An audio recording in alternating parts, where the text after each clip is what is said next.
tipo 1, pero vamos a hablar ahora sobre las urgencias que tenemos en diabetes. Eso es hipermolar, eso es cetoacidosis, eso es hipoglucemia.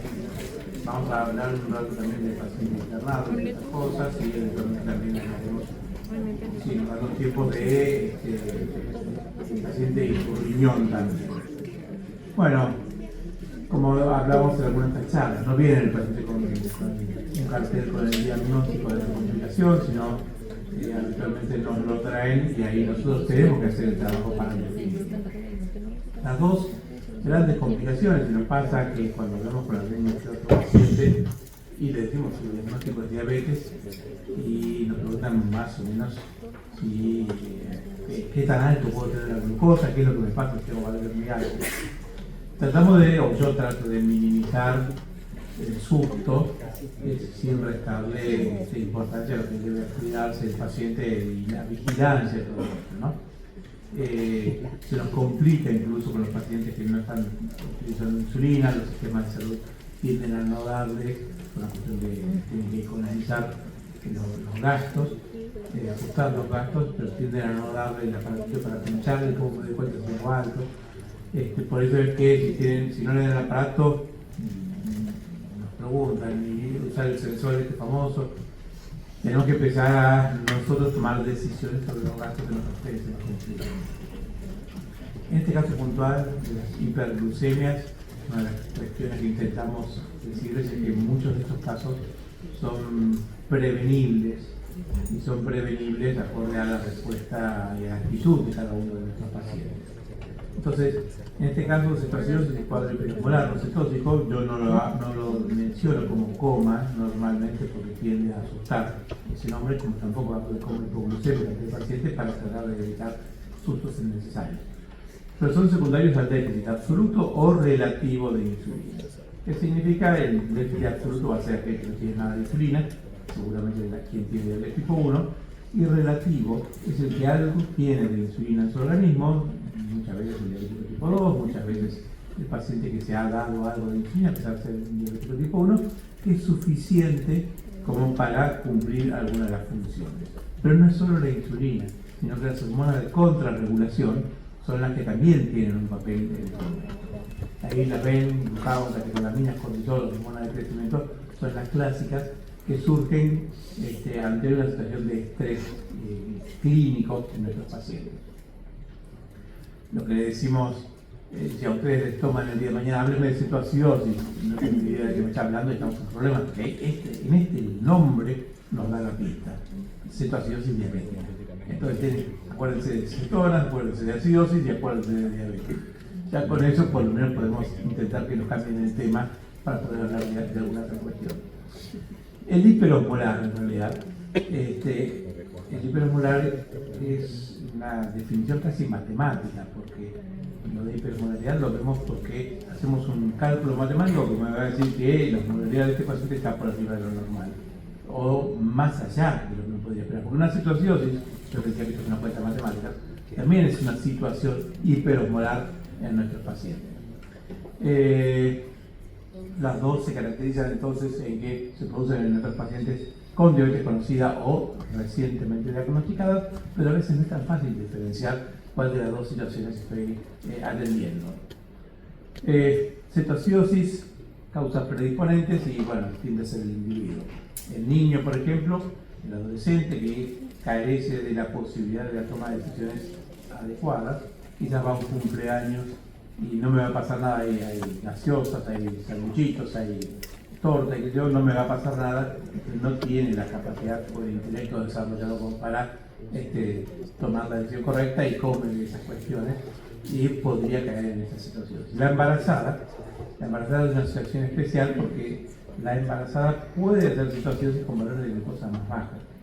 Y eso es que un 250 en un alcohólico o en una embarazada podría determinar la aparición de una cetoacidosis. Puntualmente, en el caso de la embarazada, es porque como hay una difusión de la glucosa hacia la unidad feto-materna, es como si tuviéramos un grifo que hace que la glucemia baje, por el motivo, porque va para el otro lado, pero lo podría hacer en esa situación. La diabetes lábil, el otro es la causas predisponentes hacia una situación de diabetes. ¿Y por qué la diabetes lábil? No sé. Nosotros cuando tenemos a algunos de nuestros pacientes con su diabetes lábil, buscamos a ver si hay infecciones, a ver si hay algún modo de contrarregulación, a ver si hay algún causante de sus hiperglicemias, no las encontramos, y el clásico el estado emocional de cada uno de los pacientes, que es lo que puede favorecer que suceda en esta diabetes lábil. No tenemos cómo resolverlo eso, sino que lo tenemos que acompañar con información, pinchazo de dedo, correcciones, con insulina o con comida, con la situación que estemos encontrando. El tipo de tratamiento y la adherencia al tratamiento. Ustedes no han visto la época en que la insulina era paga, las obras sociales no la daban, eventualmente había un descuento, los prepagos tampoco, y desde el 89-90 aparece una ley en la Argentina que hace que la insulina sea gratuita. Pero piensen ustedes, si eso no hubiera sido de esta manera, esa persona que tiene problemas económicos, la mayoría de nosotros están en hospitales, la persona que tiene problemas económicos, la pregunta que nos hacían era: ¿qué hago? ¿Cómo o me compro insulina? Entonces no tenían plata para alimentar a la familia y no era infrecuente que suspendieran la medicación por una cuestión económica. El tipo de tratamiento entonces favorece y la adherencia favorece. Si a mí viene hoy un paciente con diabetes tipo 1 y se aplica una inyección de NPH a la mañana, yo todavía no vi los análisis de este señor, lo acabo de conocer, y para mí está mal tratado hasta que se demuestre lo contrario. Una inyección de insulina NPH en una persona con diabetes tipo 1 seguramente va a ser insuficiente. He tenido algún paciente raro de ese estilo, seguramente es una diabetes diferente a otras. Ahí no pregunto el por qué, no puedo averiguar el por qué, pero finalmente continuamos con el mismo tratamiento. Causa desencadenante: la falta de insulina, pero no necesariamente porque no la tenga, porque no es del tipo 1, sino que puede ser que hayan aumentado los requerimientos. Situaciones entonces, procesos intercurrentes, cirugías, traumatismos, infecciones, infartos, lo que fue, que determina que ese estrés metabólico libera las hormonas de contrarregulación hacia arriba y hace que lo que yo tenga de insulina es insuficiente y no puede cubrir la situación. Y transgresiones alimentarias. Pero las transgresiones alimentarias habitualmente se sucederían en un paciente que no esté muy educado. Porque si ustedes tienen diabetes tipo 1 y hay tortas y hay chocolates, y ustedes decidieron que van a pecar, eventualmente se dan un insulinazo antes, de manera tal de compensar el escape metabólico que debería producirse después. Ahora bien, esos insulinazos que yo les digo como para evitar que se escape tanto la glucosa, número uno, no son perfectos. Entonces uno puede hacer los cálculos. Entonces yo con 10 unidades voy a andar fenómeno. Pero suponiendo que eso funcionara perfectamente, insulina más comida es sobrepeso. Así que a los 5 o 10 años voy a tener 10, 15, 20 kilos de más, de manera tal que no es tampoco una indicación médica de parte nuestra.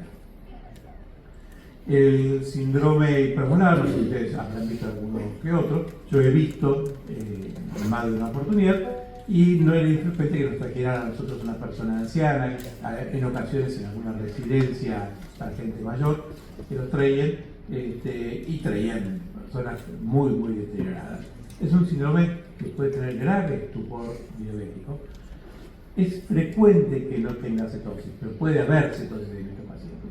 Pero una de las características más importantes son los que vienen con gran deshidratación y gran hiperglucemia. En mi época de residente de primer año, teníamos que la guardia externa, entre otros, al principio, y me acuerdo haber mandado sangre de algunos de los pacientes y me mandan por escrito, en 1985 no teníamos computadoras, no existían a nosotros, y me mandan glucemia, no me acuerdo el número, pero era como si le dijera ahora 2015.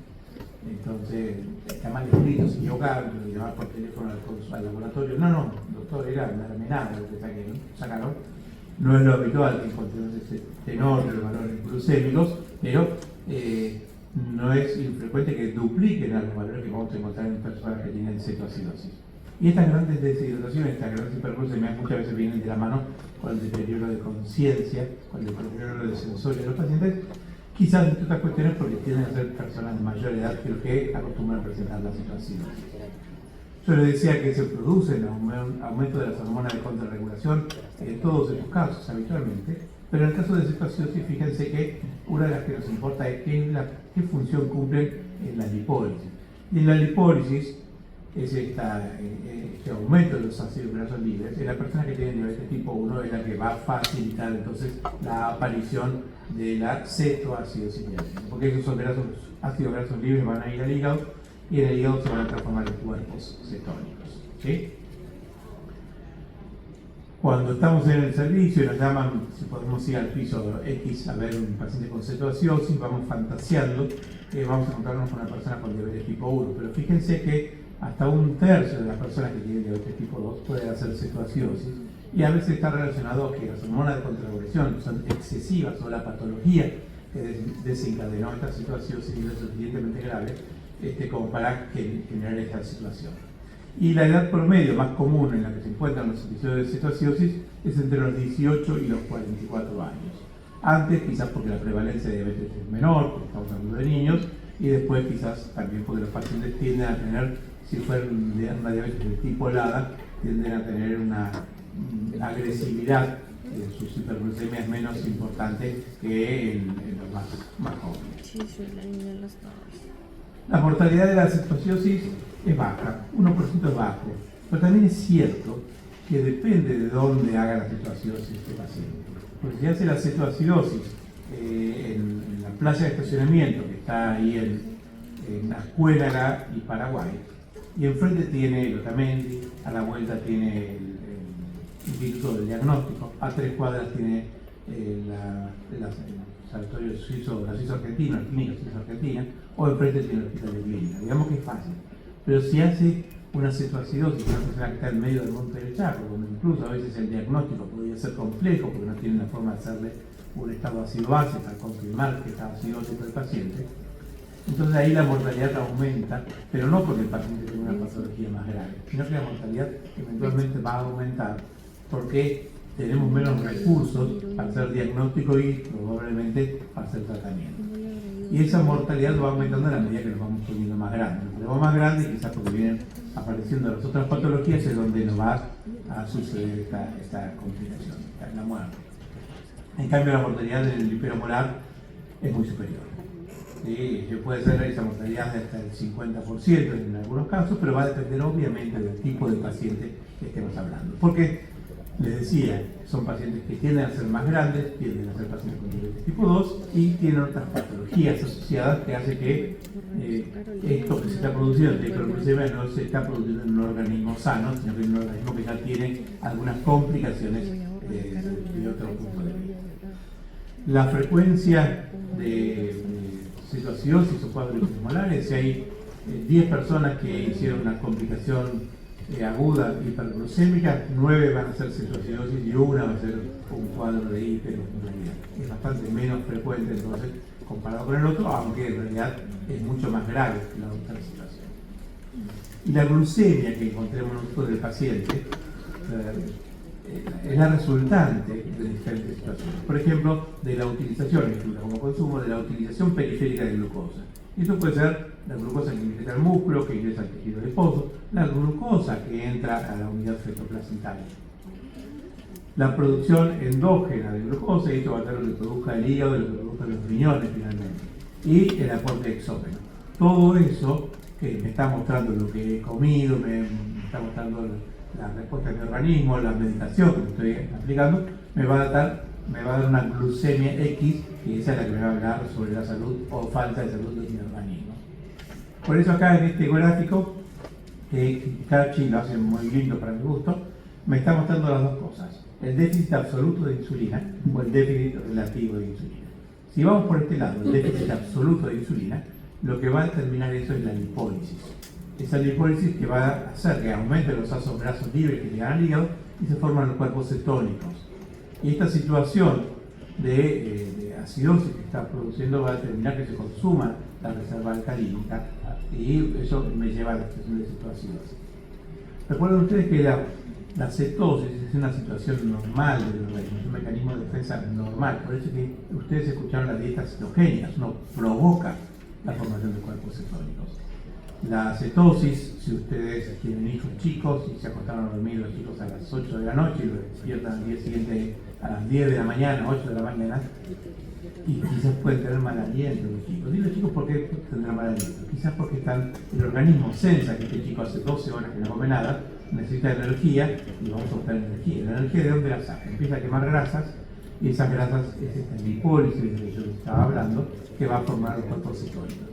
No es infrecuente, entonces, si alguno de ustedes hace pediatría, no es infrecuente que el análisis de rutina de un chiquito que con un control le hicieron análisis, tiene 7 años, 5 años, 10 años, y puede aparecer cetonuria en la orina, pero glucosuria cero. Cetonuria positiva, glucosuria cero, seguramente lo que está diciendo es que el chico lo que tiene que hacer es comer, con glucemias normales, obviamente, ¿no? Entonces, atención que la formación de cuerpos cetónicos es una situación normal del organismo. Estos ácidos grasos libres que llegaron al hígado también van a determinar el aumento de los triglicéridos, pero normalmente no le medimos colesterol ni triglicéridos a ninguno de nuestros pacientes que se internan por cetoacidosis. Yo decía que hay déficit de insulina, absoluto relativo, pero también hay aumento de las hormonas de contrarregulación. Las hormonas de contrarregulación lo que determinan es aumentar los sustratos gluconeogénicos. Es decir, disminuye la síntesis proteica, por eso se están emaciando las masas musculares y aumenta la proteína. Ahí aumentan los sustratos neoglucogénicos, el déficit de insulina va a determinar que no se utilice la glucosa en los tejidos periféricos, entonces va a acumularse en sangre porque no entra donde tiene que entrar, el músculo y tejido adiposo, aumenta la gluconeogénesis y esto me lleva a la hiperglucemia. Hiperglucemia que va a determinar la glucosuria. Los pacientes inicialmente están poliúricos hasta que se deshidratan, entonces pasan de la poliuria a la oliguria, se pierde mucha agua y electrolitos, hay pérdida de agua libre también, y eso es lo que va a determinar el aumento de la osmolaridad. Y en el caso de déficit relativo de insulina, habitualmente el diabético tipo 2, entonces, como tienen algo de insulina suficiente como para frenar la lipólisis, pero no es suficiente como para estimular que la glucosa ingrese a los tejidos periféricos y produzca la energía que estamos necesitando. Entonces, por este lado vamos hacia el cuadro hipermolar cetóxico y por este lado iríamos a la cetoacidosis. Ven que son dos situaciones que se pueden unir en la descripción y afortunadamente, si no tengo claro el diagnóstico, también se pueden unir en el tratamiento. En el caso del cuadro hipermolar, hay algunas causas que son desencadenantes, patologías agudas, y si no se infartó, se fracturó, etcétera, etcétera, enfermedades crónicas y los medicamentos que estén tomando. Y algún procedimiento terapéutico también podría favorecer eso. Pero fíjense de los medicamentos, los diuréticos tiazídicos que usamos frecuentemente, lo usan los cardiólogos, lo usan los endocrinólogos por medicaciones de los pacientes, lo usan ustedes también los médicos clínicos para asociar tratamientos para la hipertensión arterial, pero los diuréticos tiazídicos, cuando hablamos de dosis no tan bajas, pueden aumentar la resistencia a la insulina. ¿Y esa dosis qué es no tan baja? Arriba de 25 miligramos, ¿sí? Hasta de 25 para abajo no diríamos que sea muy categórico el aumento de la resistencia a la insulina. Y lo que determinan es una regulación sobre los PIPAR gamma. Los PIPAR gamma lo que determinan es que el transportador 4 de glucosa suba a la superficie de la célula y agarra la glucosa y la meta para que produzca los ATP necesarios para una vida normal, ¿sí? Los beta bloqueantes que puede estar tomando algunos de los pacientes. Esto, en la época actual, donde tenemos mucho más selectivos que en la antigua época, pero el propranolol sigue existiendo y sigue siendo necesario en algunas patologías, lo que puede determinar es el bloqueo de los receptores beta 2 del páncreas. Entonces ahí lo que va a hacer es enlentecer la liberación de insulina. Los corticoides principalmente por el estímulo de células alfa que van a liberar glucagón, una de las hormonas de contrarregulación, eso va a determinar aumento de la producción hepática de glucosa. Pero también pueden determinar aumento de la insulinoresistencia, de forma tal que se produce más glucosa y no ingresa donde tiene que entrar la glucosa, vamos a encontrar esa hiperglucemia. La difenilidantoína también puede dificultar la liberación de insulina por parte de los gránulos que tienen almacenadas en la célula beta. El paciente necesita difenilidantoína finalmente. Los anticonceptivos, sobre todo los más antiguos, acostumbraban a favorecer el aumento de la insulinoresistencia, de manera tal que tendríamos cierto déficit relativo de insulina en nuestros pacientes. Los simpáticos miméticos en la práctica diaria muchos no se utilizan, pero no era infrecuente, sobre todo los riesgos clínicos en alguna viejita con presión baja que tuviera efortil o sucedáneos para mejorar el punto de la presión, pero también podía aumentarle la frecuencia cardíaca. No era una práctica muy agradecida por muchos de nosotros. Eventualmente usted está en terapia intensiva, en terapia intensiva, y el médico lo necesita el paciente, pero obviamente porque está con alguna patología que está requiriendo, está haciendo shock cardiogénico, lo que sea, y ustedes lo están necesitando. La esparaginasa me pasó la semana pasada, me decidieron que había un paciente que ingresó con una leucemia linfoide aguda que no sabía que tenía diabetes, o sabían los médicos que no tenía diabetes porque lo internaron para comenzar tratamiento, le dieron el esparaginasa y le dieron corticoides también. Y nos llamaban a nosotros porque el paciente de pronto desencadenó la diabetes. Era el paciente primero que nos hacía la consulta. Entonces la clave siempre si el paciente encuentra glucosa, piden hemoglobina glicosilada, confirmen que no tenía diabetes antes de la internación. Porque si el señor tiene 6,1 de hemoglobina glicosilada, 6,5 de hemoglobina glicosilada, y de ahí la esparaginasa sería la causa de todo esto. Se utiliza entonces para tumores blandos, principalmente la leucemia linfoide aguda en este caso, en este paciente, y lo que hace es actuar sobre la asparagina. La insulina tiene 3 moléculas de asparagina, se produciría una insulina recta, por decirlo de alguna manera, que no adapta bien sobre el receptor, y eso va a terminar entonces en esta reducción. Y el diazóxido, que es un antihipertensivo, el diazóxido prácticamente no se utiliza como antihipertensivo, que yo sepa, como antihipertensivo, lo teníamos que hacer traer de afuera, pero una de las cosas que hacía este diazóxido es que actuaba estimulando los receptores alfa-pancreáticos y aumentaba la glucogenesis y la gluconeogénesis.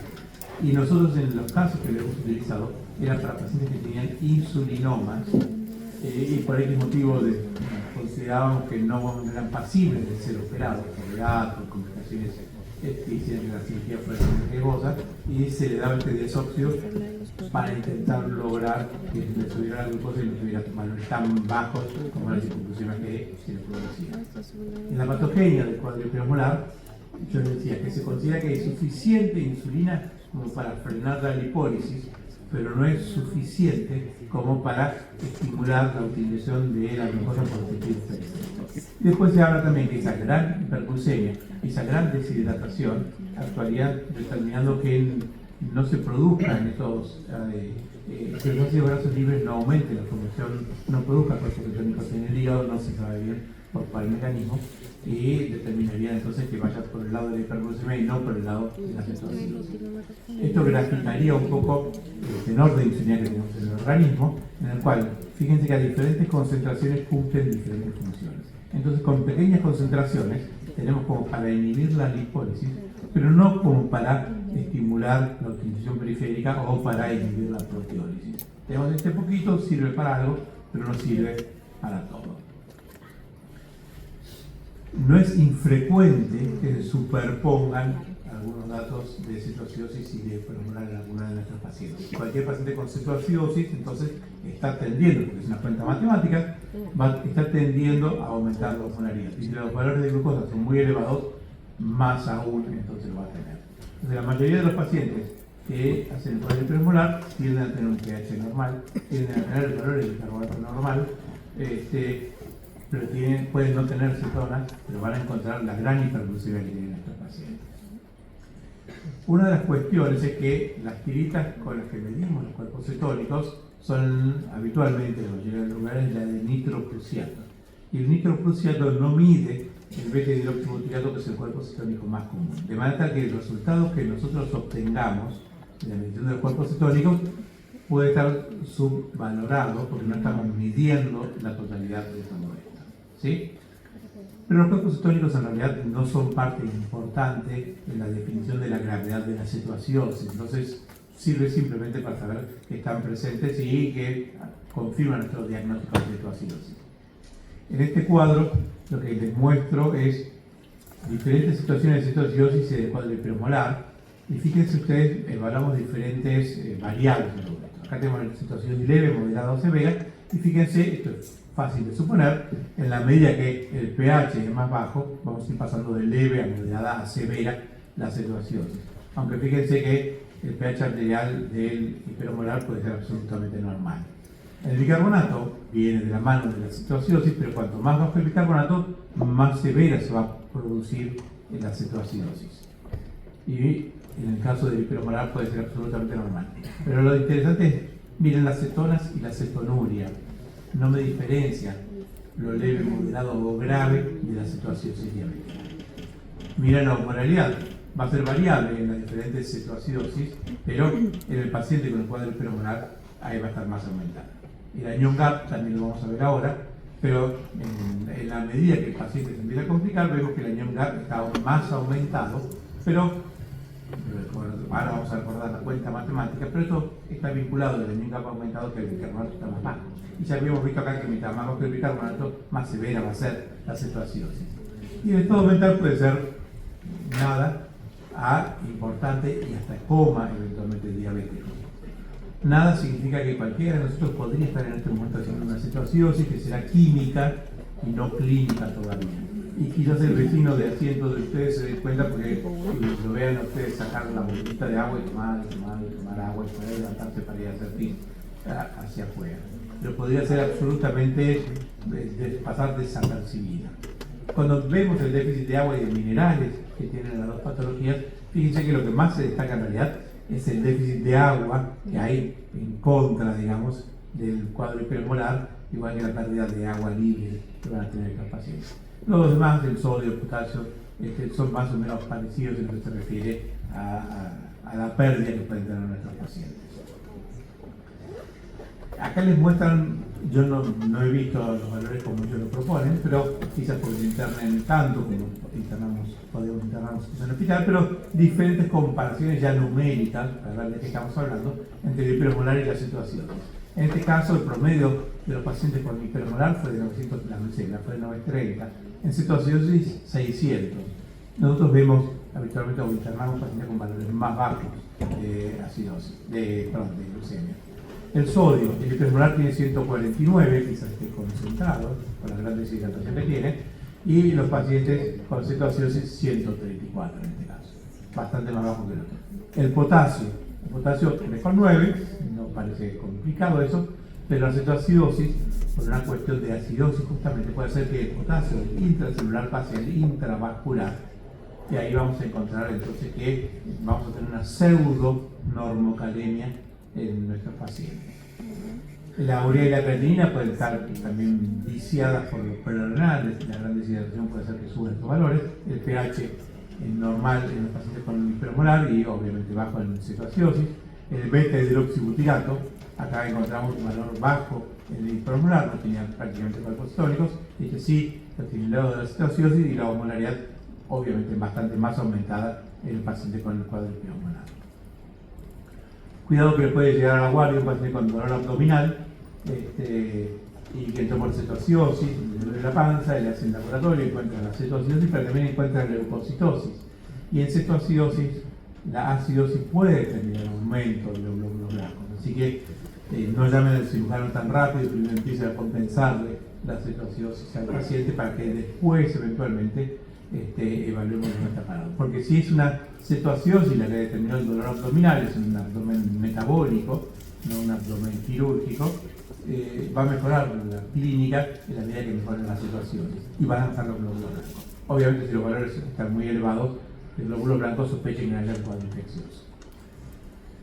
Miren ustedes, tiene un muchacho de 45 años con antecedentes de POC y diabetes tipo 1 que lo internan por descompensación clínica. Está ventilando, está oligúrico, deterioro de conciencia, tiene 573 de glucemia, pH 7, PCO2 de 30, bicarbonato de 5, cetonas 3 cruces en la orina.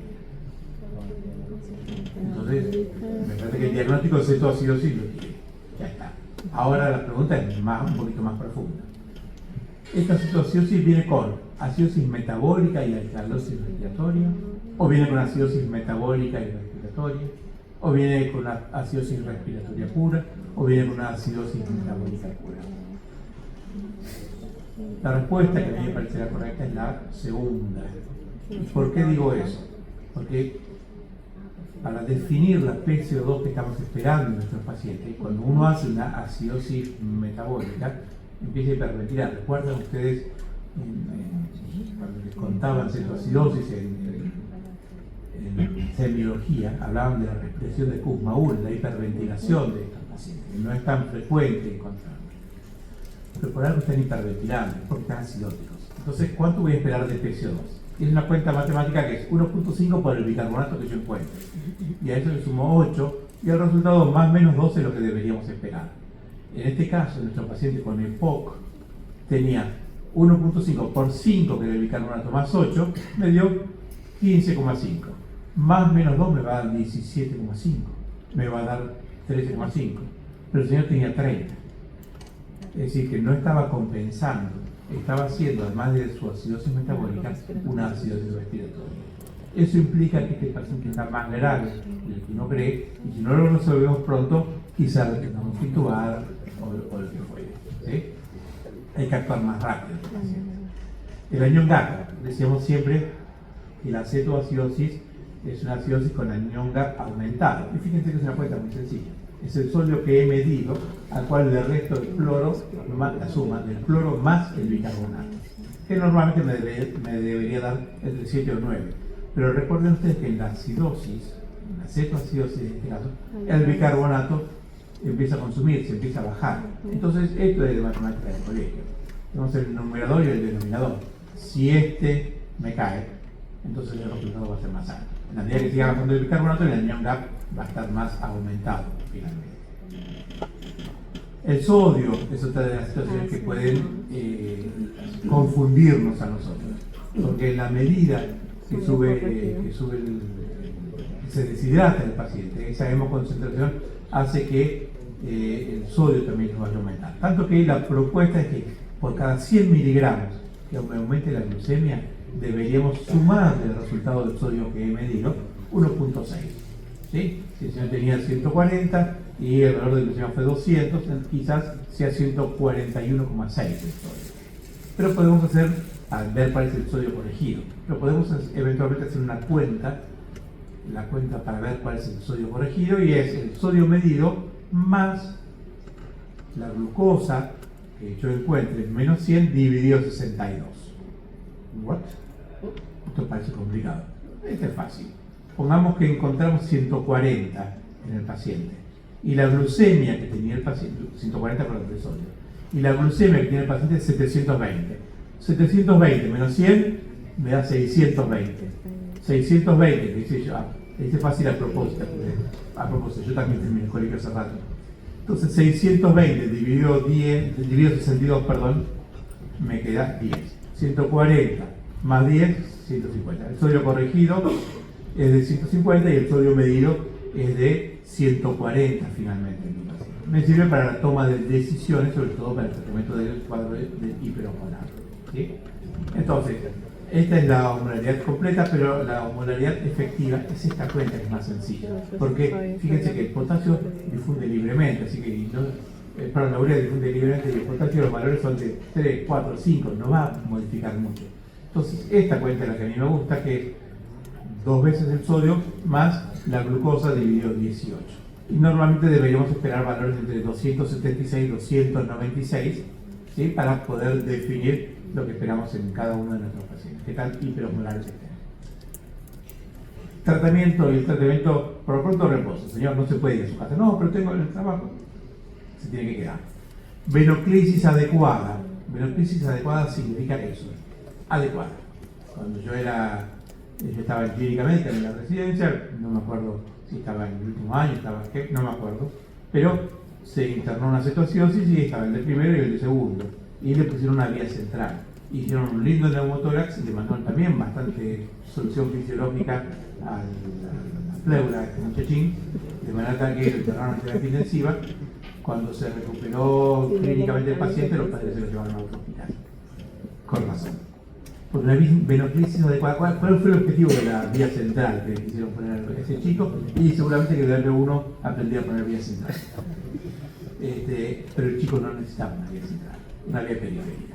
Entonces, por eso digo venoclisis adecuada. No es lo mismo en un señor hiperosmolar de 70 y largos, que tiene antecedentes de 2 infartos, que la creatinina es de 1.7, que tiene una fracción de eyección de 40 y quizás necesito la vía central en este buen hombre para poder medir la presión venosa central y no pasarme de los líquidos y pasarlo de un cuadro de hipermolar a un edema agudo del pulmón. Sonda nasogástrica, acorde al sensorio del paciente, sonda vesical, se la pondremos. Es importante que podamos medir los ingresos y egresos del paciente. Eventualmente la sonda vesical, que no me gusta ponérsela, eventualmente la necesitamos si es que no podemos colectar bien la orina del paciente. Y antibióticos únicamente ante la sospecha de infección. El tratamiento es fácil, sobre todo ustedes aparecieron para la época de las bombas de infusión continua de lo que sea, ¿sí? Entonces la infusión es fácil. La idea procede es 0,1 unidad por kilogramo de peso por hora y la vamos subiendo o la vamos bajando a la infusión de insulina acorde a la glucemia que tenga el paciente. Es decir, que si yo peso 70, ustedes me deberían dar 7 unidades por hora, pero no pueden venir dando una endovenosa de 7 unidades a las 8, otra a las 9, otra a las 10, porque esa insulina va a estar dando vueltas por el organismo 3 minutos, 5 minutos. Hay que gotearla. Entonces, el clásico es preparar 100 en 100, aunque podemos darle más líquido si quisiéramos, pero el clásico es 100 en 100, de manera tal que a la bomba vamos a pasar 1 mililitro por hora, que va a ser 1 unidad por hora. Y a mí me van a pasar entonces la insulina 7 mililitros hora para que me pase todo. Y la idea es que vamos regulando hacia abajo o hacia arriba, acorde a lo que encontremos, pero la propuesta sería disminuir el goteo y hasta eventualmente suspenderlo en algunos casos cuando las glucemias están por debajo de los 100. Depende de cada uno de los pacientes. Pero recuerden que al mismo tiempo le estamos dando líquido. Entonces, ahí es donde vamos pasando del fisiológico, del fisiológico pasaremos al dextrosa para evitar que el paciente caiga en una hipoglucemia. La discusión, pero una de las propuestas es poder darle endovenoso y en bolo, también 0,1 unidad de insulina rápida, estamos hablando, 0,1 unidad de en bolo al paciente, que me serviría de mordiente mientras preparan el frasco de insulina y todo lo demás para nuestro paciente. ¿Sí? El cuadro osmolar es el mismo tratamiento, la misma 0,1 unidad por kilogramo de peso. Ahora bien, si ustedes no tienen bombas, porque estamos usando una para el goteo de nitrocrucial de un paciente, el goteo de heparina, como embolismo de pulmón, etcétera, etcétera, no tienen bombas, y preparan una solución de 50 de insulina de acción rápida, 500 de solución fisiológica y ponen el microgoteo. Y sabemos que 10 microgotas por minuto va a ser 1 unidad por hora.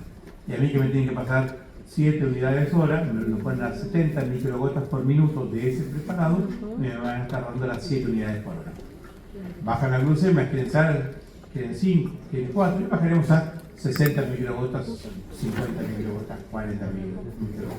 Yo estoy alejado de eso, pero me acuerdo de la época que tenía que estar con el segundero, no teníamos teléfonos celulares, con el segundero mirando a ver, contando las microgotas, corrigiendo y siguiendo corrigiendo porque lo cerramos de más o lo vendimos de más, pero bueno, buena suerte con los microgoteros.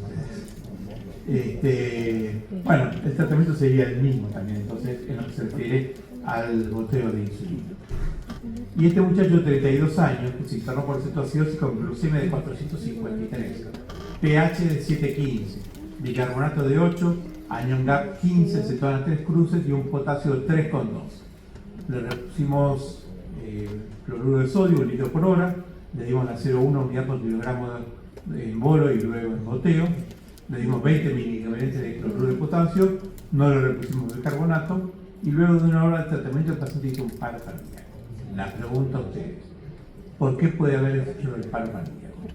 Quizás porque tuvo un infarto severo, porque hizo un edema cerebral, porque hubo una inadecuada reposición de insulina, recuerden que estamos hablando de cetoacidosis, o porque puede tener una acidosis láctica asociada.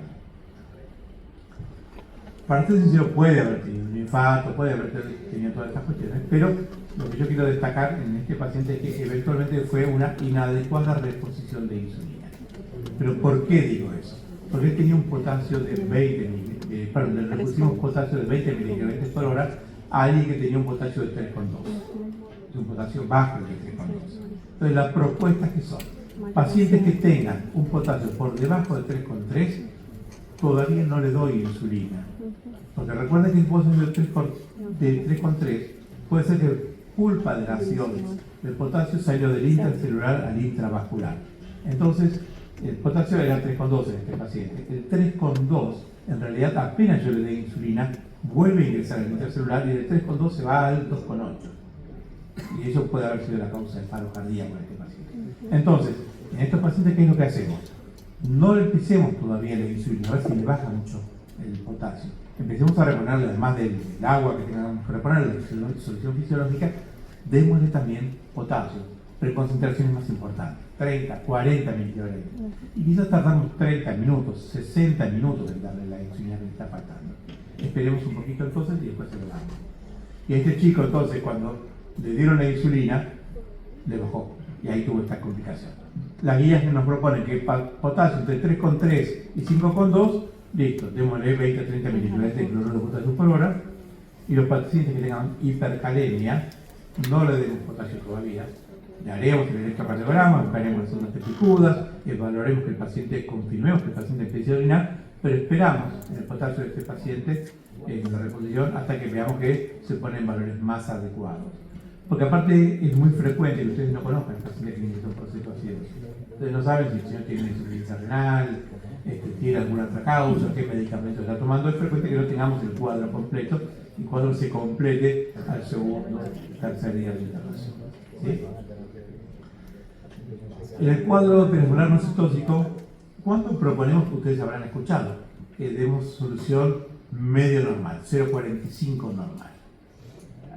¿Cuándo proponen darlo? Las 2 primeras horas de tratamiento, en caso que la natremia del paciente sea superior a 160, en caso que sea superior a 150, o cuando se asocia a ácido sinlático.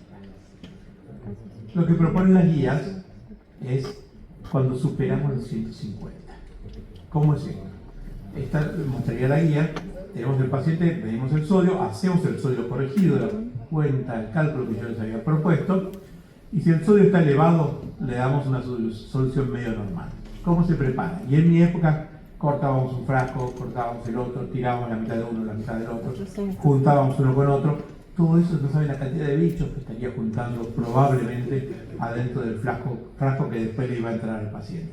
Entonces la propuesta de lo que hacíamos nosotros, no teníamos las posibilidades de usar las bombas tan fácil, poníamos en paralelo con una llave de 3 vías, uno de agua destilada y otro de solución fisiológica normal, los poníamos a gotear igual y ahí le dábamos más o menos esta situación.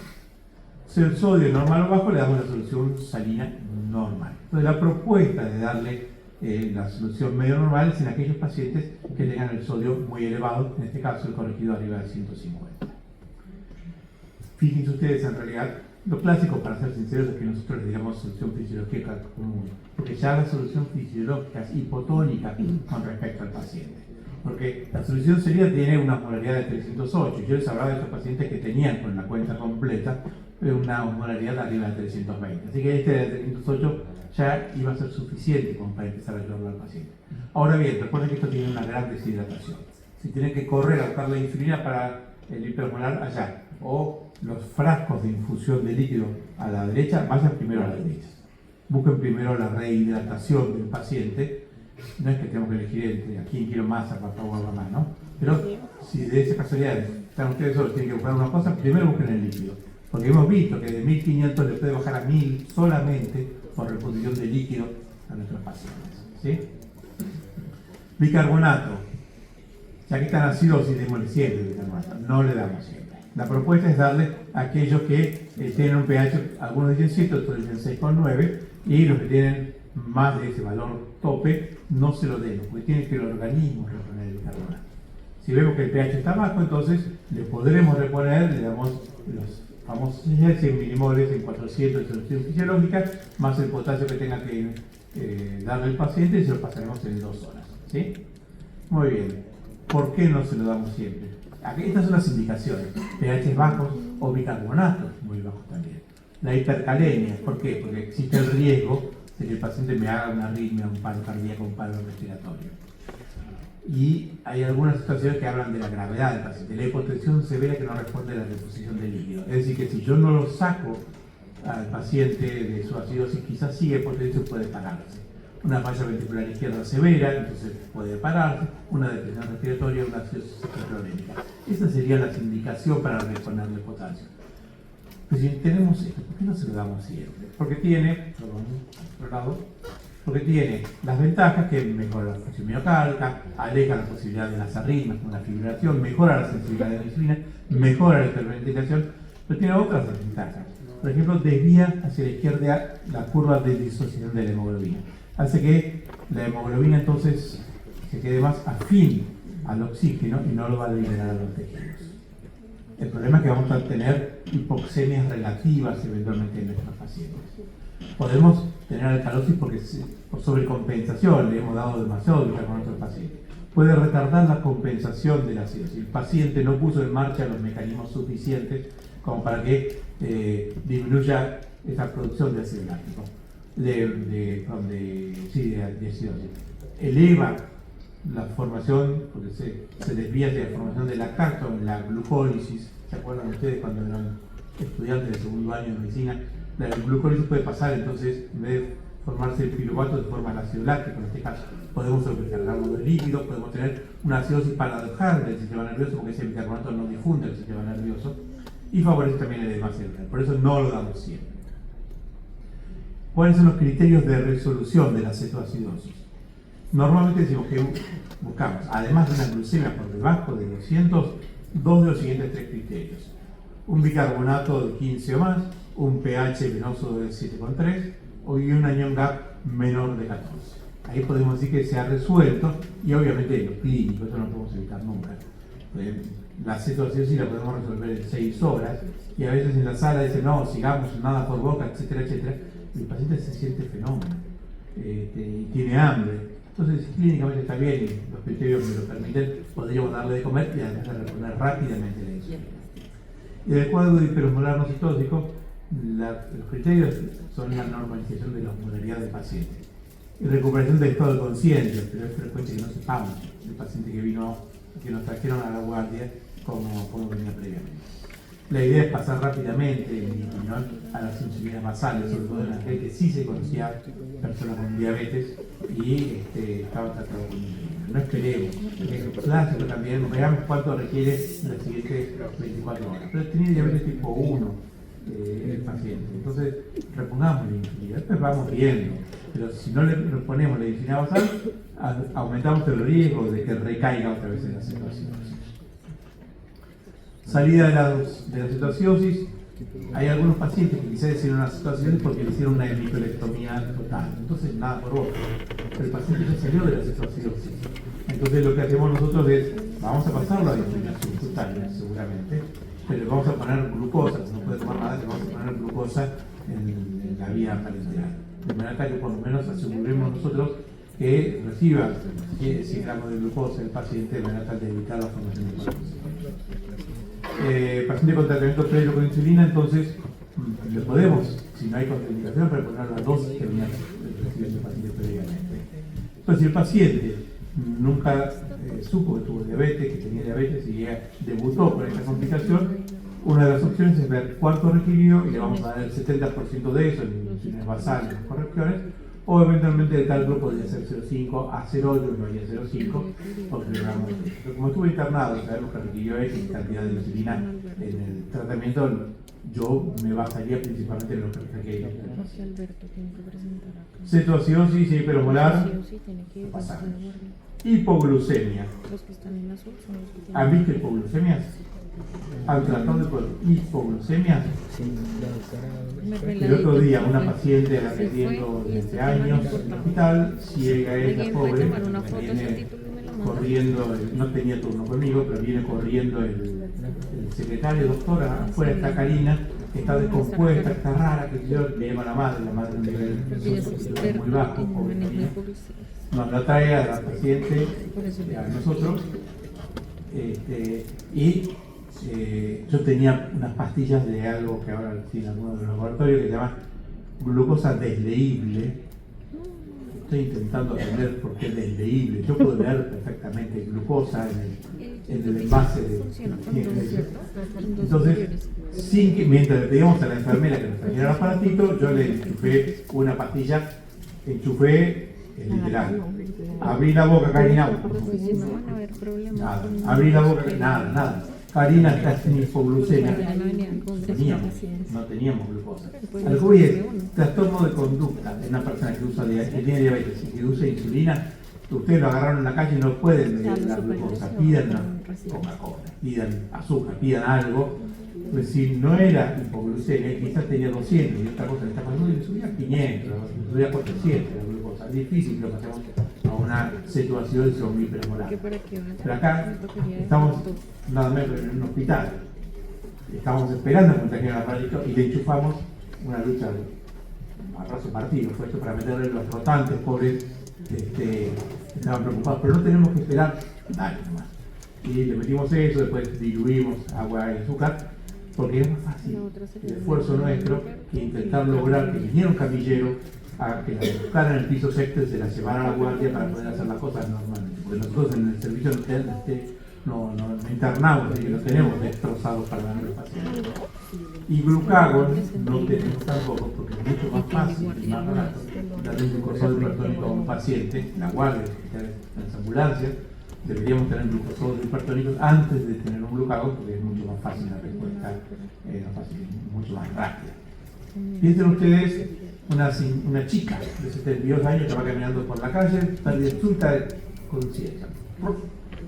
Se cae, eso es a las 2 de la tarde, se recuperó al minuto, se recuperó completamente, no tiene foco neurológico, tiene palidez generalizada, taquicárdica, pulso de pequeña amplitud, no relajó de así la encontraron en la calle. ¿Sí? Por suerte no estaba sola, venía con alguien más y le preguntan antecedentes: ex tabaquista, hipertensa, tratamiento con dieta de hipertensión, diabetes 2, tratada con metformina, glicacida, vildaglitina, sin otros datos de importancia. ¿Qué piensan ustedes que le pasó a esta señora?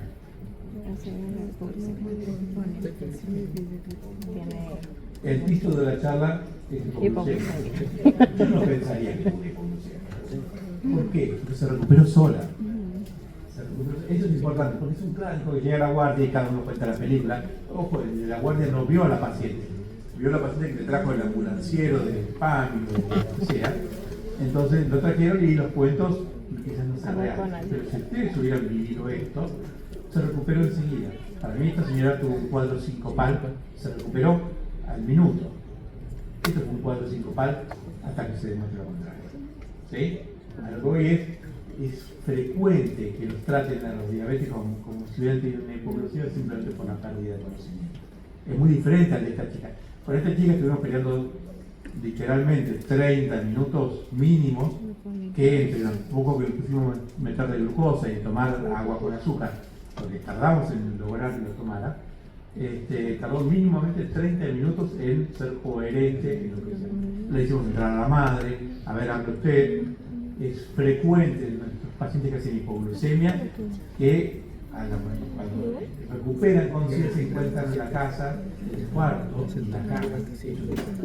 ¿Por qué? Porque intentaron meterle dulce de leche, azúcar, Coca-Cola, ensuciar las sábanas, y como se despierta el pobre paciente encuentran 2 ambulancieros y 2 camilleros y 2 médicos que llamaron al PAMI, al OSDE, por ejemplo, o al viene todo, total, que llega alguno y se encuentra con todo, y cuando nos vienen a contar la historia del consultorio, el paciente hicieron armar un escándalo, un escándalo de gusto. Yo decía, nada, una hipoglucemia, claro, el flaco no estaba ahí, él no tenía conciencia de lo que estaba sucediendo.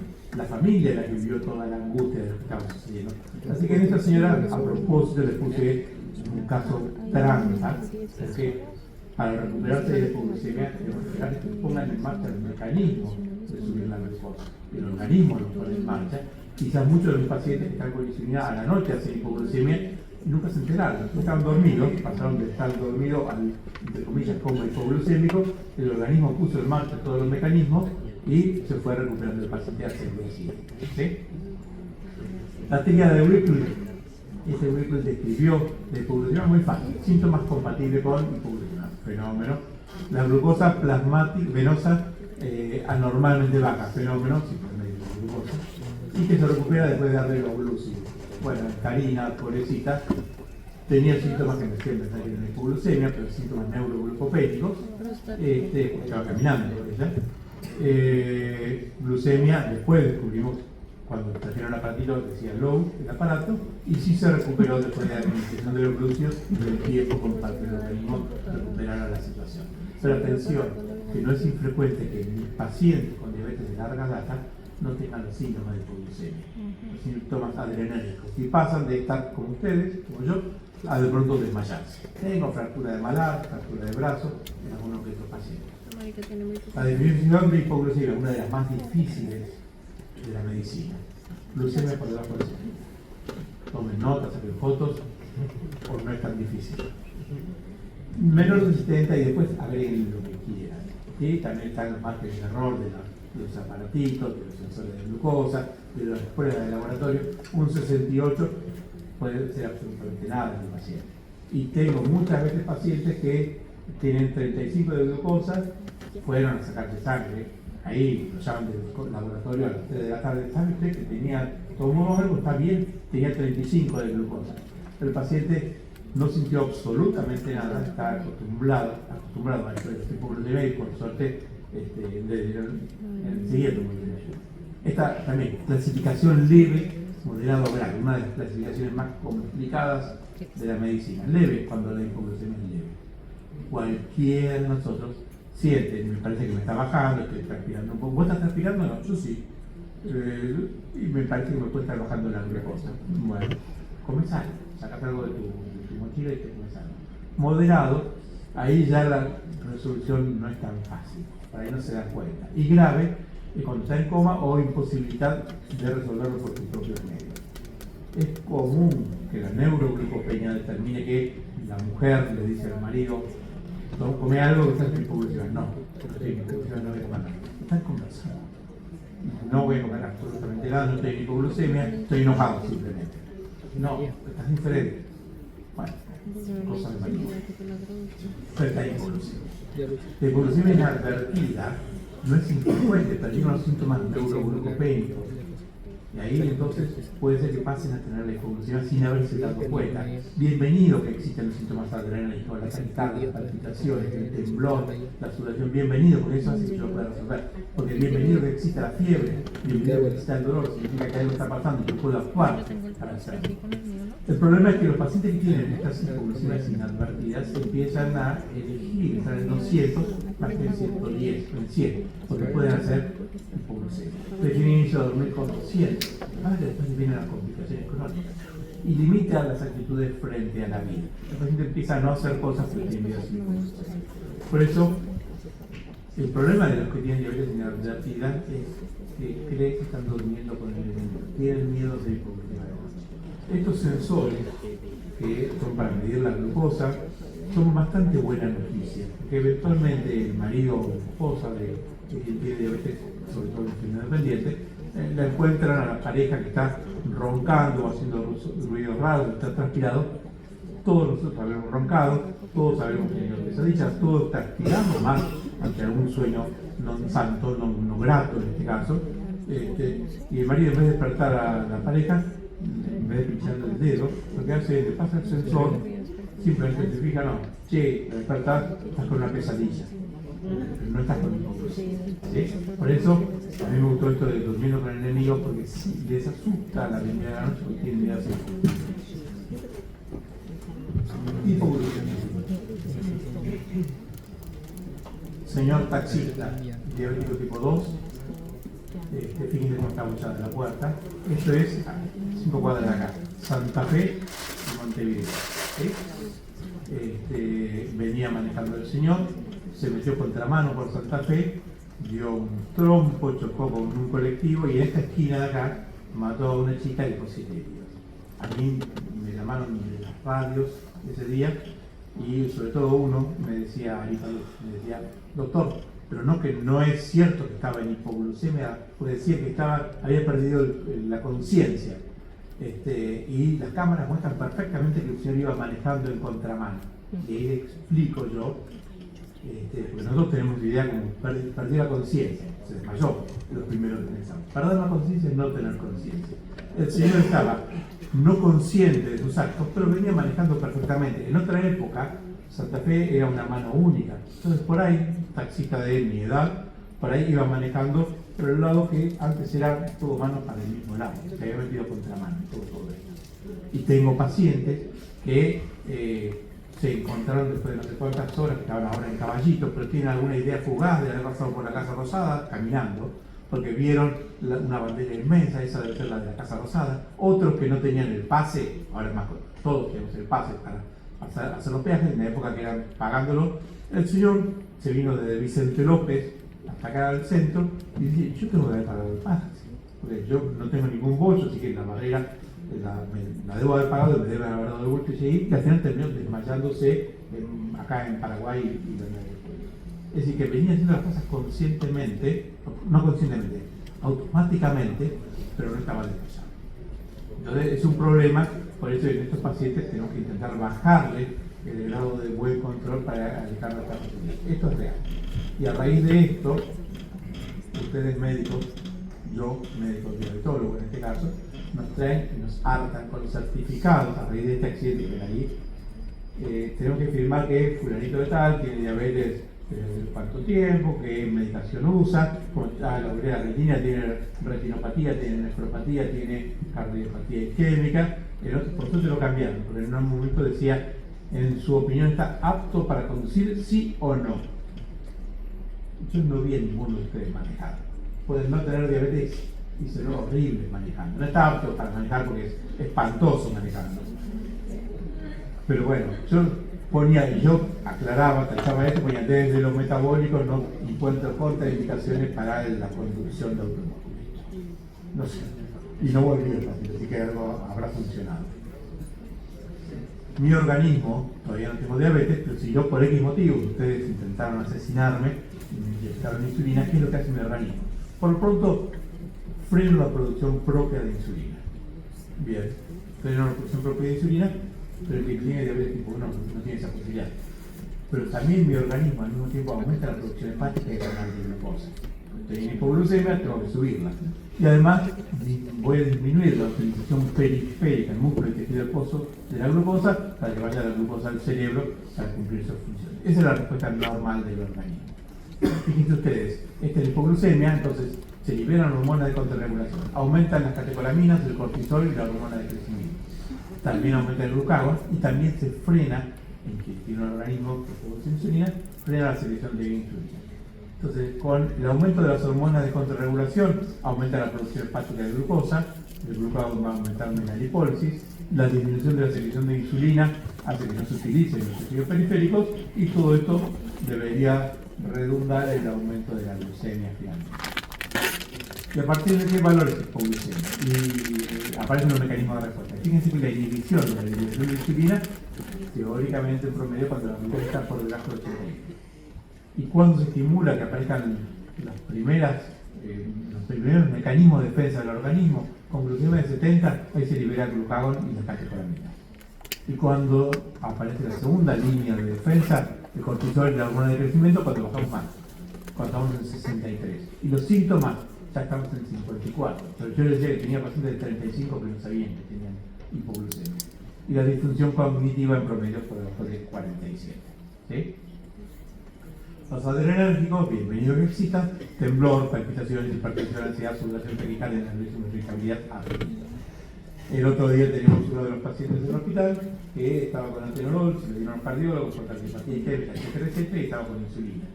Y una de las cosas que yo le decía es: atención con los beta bloqueantes, podrían enmascararnos las respuestas adrenérgicas. Quizás no aparezca la taquicardia como respuesta adrenérgica con hipoglucemia. Así que estamos atentos porque se tiene que monitorear. Los neuroglucopénicos: cefalea, visión borrosa, confusión, diplopía, falta de concentración, cambio de carácter e incluso eventualmente el coma.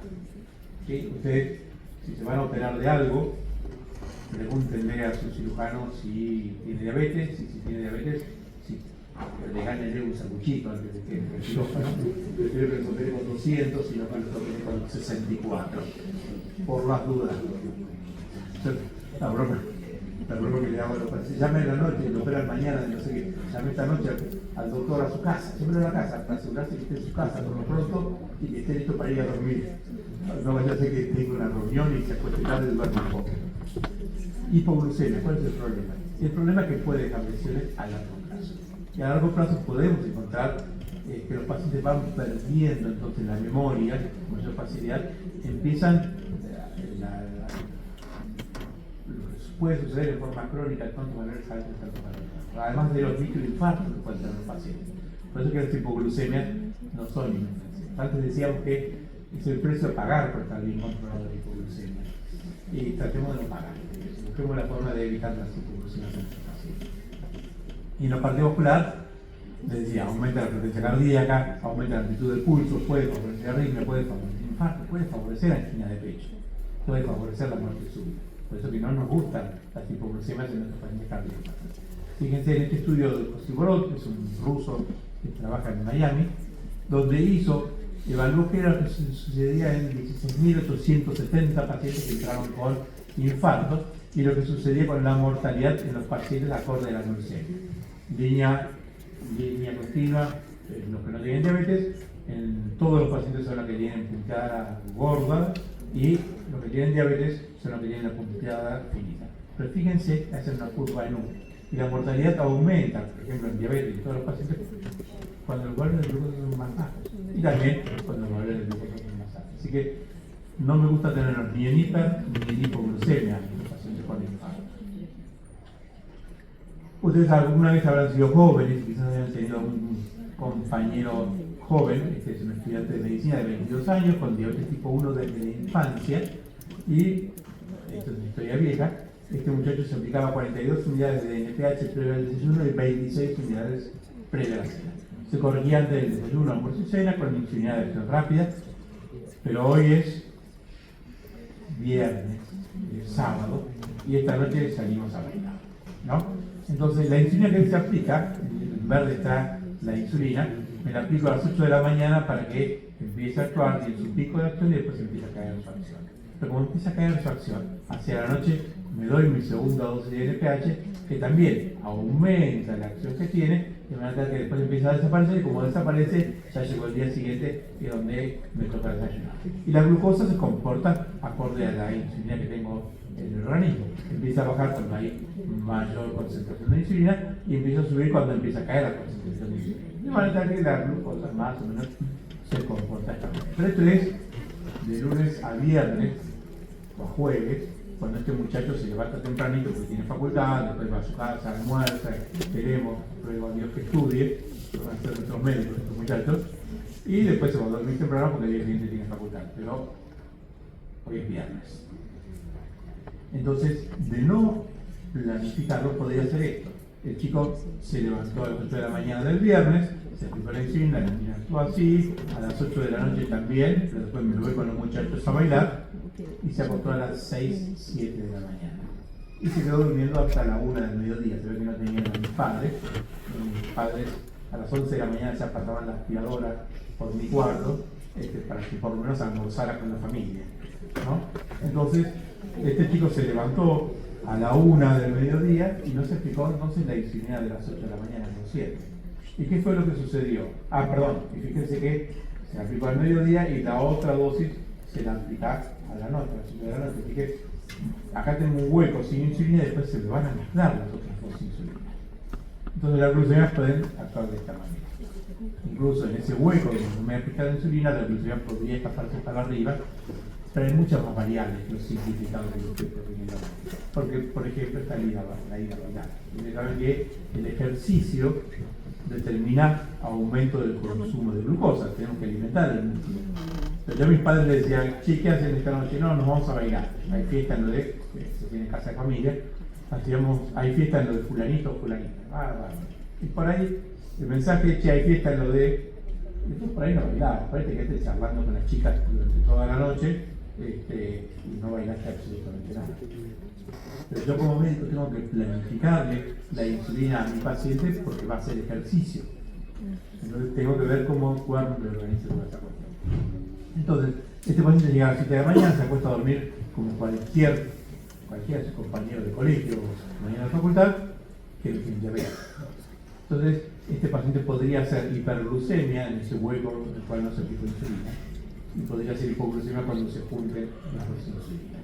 Entonces, una posible salida, en este que estaba con el NPH, era cuando él vuelve a las 7 de la mañana a casa, que se pinche el dedo, que se dé las insulinas que se tenga que dar, que desayune y se vaya a dormir ahí. ¿Sí? En realidad, la salida más adecuada, en mi opinión, para que el chico pueda hacer una vida absolutamente normal, cambiémosle la NPH, pongámosle análogo de acción prolongada, de manera que cubre los requerimientos basales, y la insulina rápida me la doy cada vez que me pincho el dedo y tengo que darme una o una hora. Las hipoglucemias, entonces, es poco común que se produzcan en pacientes que están con metforminas o glitazonas o inhibidores de las alfa-glucosiasas, medicamentos que ya no tenemos en Argentina, o con incretinas, con inhibidores de SGLT2. Salvo que estos medicamentos estén asociados con fármacos que sí pueden producir hipoglucemia, que son la NATE o metilglinida, las sulfonilureas o la insulina. Así que atenten con eso que pueden producir hipoglucemia. El ejercicio, yo les decía, que puede favorecer la bajada de la glucosa porque el músculo requiere de energía, entonces va a aumentar el consumo de glucosa por parte del músculo. No hay duda de eso. Ahora, el descenso de la glucosa puede producirse durante el ejercicio o puede producirse horas después del ejercicio. Así que atención, porque ustedes tienen un paciente que lo llama por teléfono, tiene partido de tenis a las 9 de la mañana, lo llaman ustedes el sábado a las 8 de la mañana, doctor, tengo partido de tenis y tengo glucosa de 250, ¿qué hago? Y uno puede decir, bueno, no importa, jugar porque va a bajar la glucosa. El ejercicio, me dijeron en una charla de la AMA, que baja la glucosa. La hipoglucemia se puede producir durante el ejercicio, se puede producir después del ejercicio, pero se puede producir alejado del ejercicio. Porque cuando hacemos ejercicio, si el ejercicio es muy intenso, entonces nosotros estimulamos, entre otras cosas, la glucógenolisis. Necesitamos más glucosa y utilizamos los depósitos de glucógeno para formar glucosa. Glucógeno hepático, glucógeno muscular. Entonces, quizás la sensibilidad permanezca aumentada a la insulina en el músculo para que ingrese más glucosa, porque tengo que ir a otra vez completar los depósitos de glucógeno que se me habían depletado por el ejercicio. Así que si ustedes van a ser los que van a cubrir la maratón de Buenos Aires y saben que hay 7.015 personas que tienen diabetes utilizando insulina, bueno, pongamos glucagon, no pongamos glucagon, porque quizás ese señor lo que está corriendo la maratón, son 42 kilómetros, y quizás el ejercicio hizo que consumiera todo el glucógeno que tenía su organismo. Y el glucagón actúa a través de la glucogenolisis, no tiene glucógeno para que se lise finalmente. Y además es mucho más caro el glucagón que el glucosado hipertónico. Tengan en la ambulancia ustedes los glucosados hipertónicos para estos maratonistas que están ahí.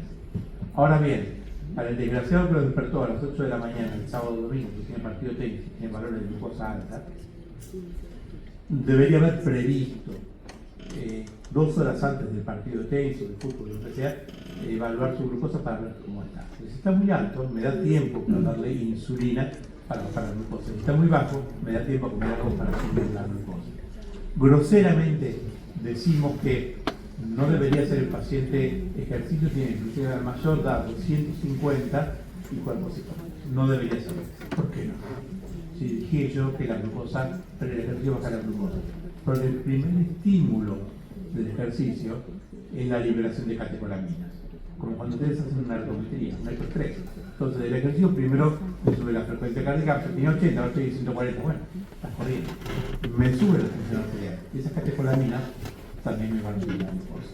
Entonces, no podemos hacer ejercicio con glucosa baja, no podemos hacer ejercicio con glucosa alta tampoco. Los pacientes que hacen hipoglucemia tienden a relajar el colesterol y la que tienen que estar en 200. Y lo he visto en un adolescente de secundaria que yo tendría, se cambió de colegio y en el nuevo colegio no dijo que tenía diabetes por cuestiones psicológicas, porque discriminaban, etc. Entonces, si tiene hipoglucemia se van a dar cuenta, si lo quería sacar están tratamiento.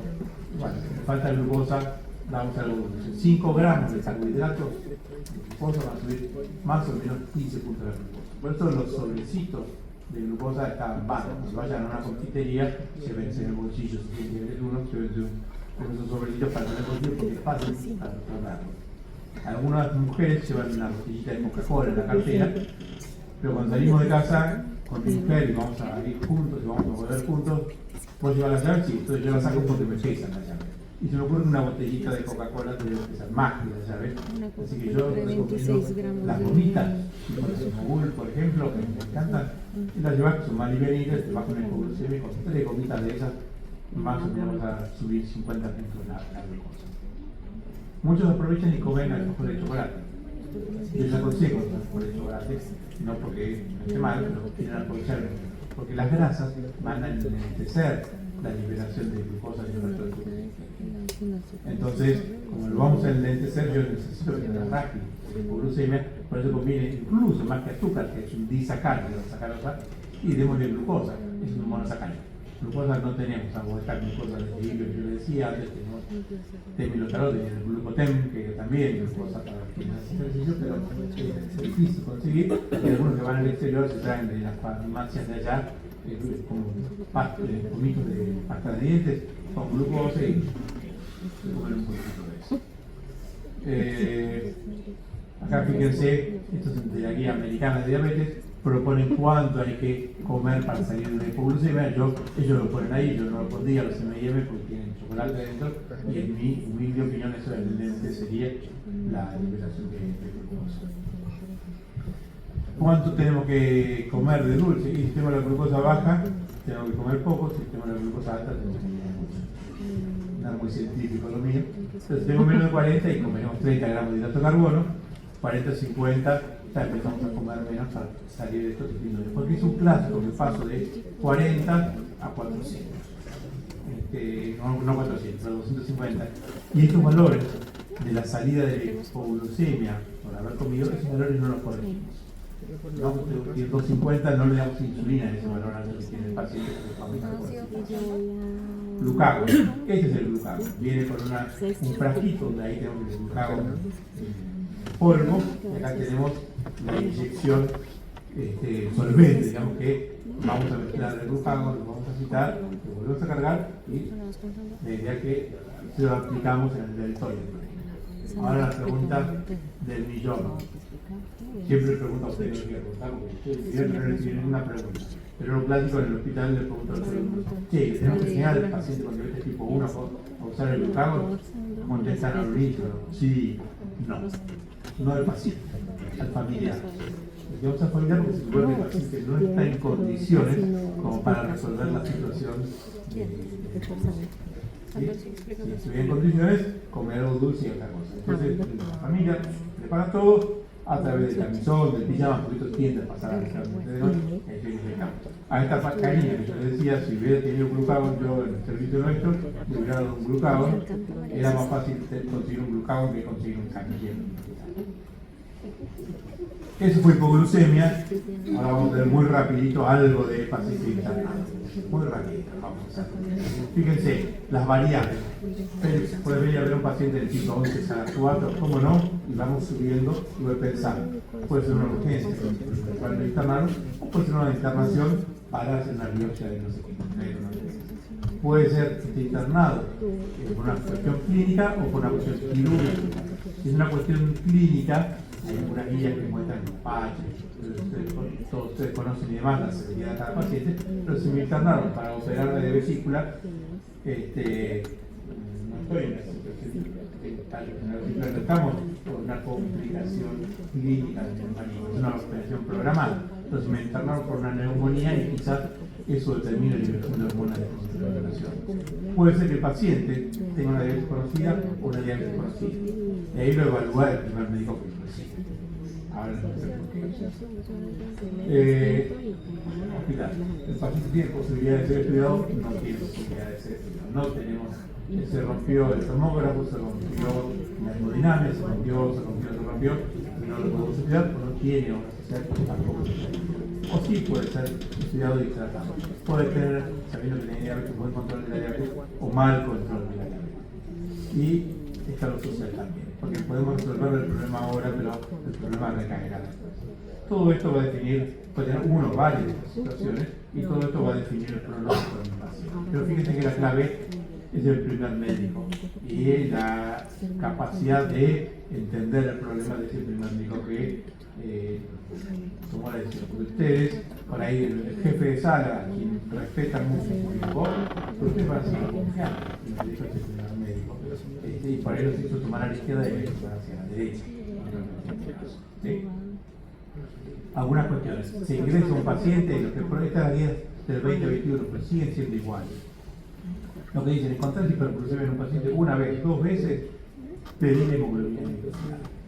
¿Sí? Pedir hemoglobina glicosilada, ¿por qué? Porque la que internaron para la leucemia linfoide aguda y tenía valores de glucemia altos que había que darle insulina, la pidan hemoglobina glicosilada, a ver si antes de la herida esparaginante tenía diabetes o no tenía diabetes. En el hospital no es infrecuente que el señor tuviera diabetes desde hace años, nunca se hizo estudio, nunca supo que tenía diabetes. Y el internado, como en línea general, es la insulina es el tratamiento cardiovascular, aunque a veces hacemos otra cosa. Pero el concepto general es insulina. ¿Y por qué hacemos otras cosas a veces? Y porque el señor ya sabemos cómo está enfocado todo, le digo por que fuere, eventualmente está clínicamente bien, tiene buenos riñones, empecemos a darle ahora la metformina para asegurarnos que se vaya titulando de metformina a este buen hombre que la quiere utilizar cuando tiene una sensibilidad. O lo internaron porque tiene alguna patología cardíaca y obviamente en vía coronaria vamos a manejarnos con las insulinas.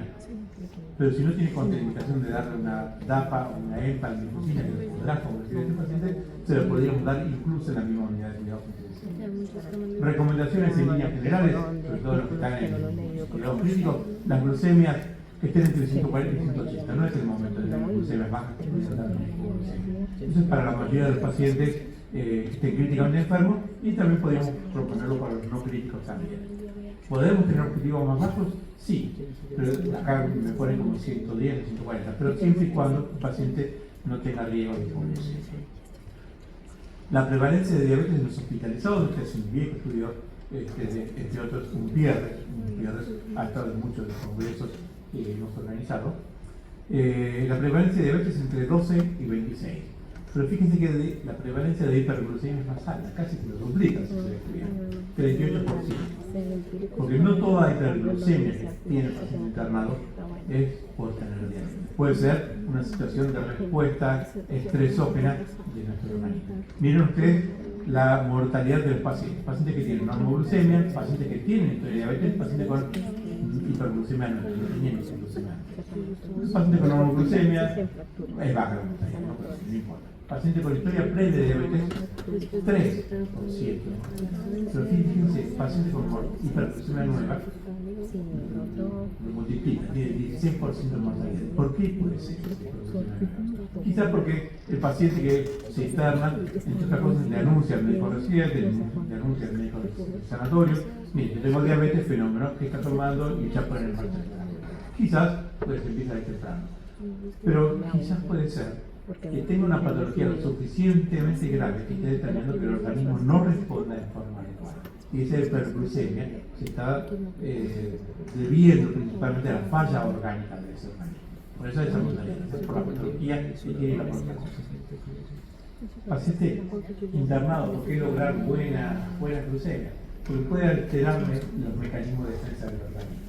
Fíjense que el paciente, ustedes quizás lo internaron por una neumonía y tiene hiperglucemia muy importante, porque tiene diabetes, la hiperglucemia puede alterar la función leucocitaria, la quimiotaxis, la amiloidosis, la fagocitosis, además de otras que puede alterar la cicatrización. Fíjense ustedes que este es un polimorfo nuclear y la insulina favorece el ingreso de glucosa para que se produzca la glucólisis. Hay dos enzimas que son claves, la fosfofructo y la piruvato-quinasa, que yo las necesito para que se cumplan las funciones normales de la quimiotaxis y la acción patentiva. Si el paciente está en hiperglucemia, esto no funciona bien y podría entonces favorecer que su infección no se resuelva fácilmente. Por eso que la frase de las viejas en el mercado es, y no, tiene diabetes, tiene mayor riesgo de infección. Tiene razón, pero la debe estar controlada. Tiene más riesgo de infección. Si está bien controlado, no sería necesario darle antibiótico ante una extracción voluntaria.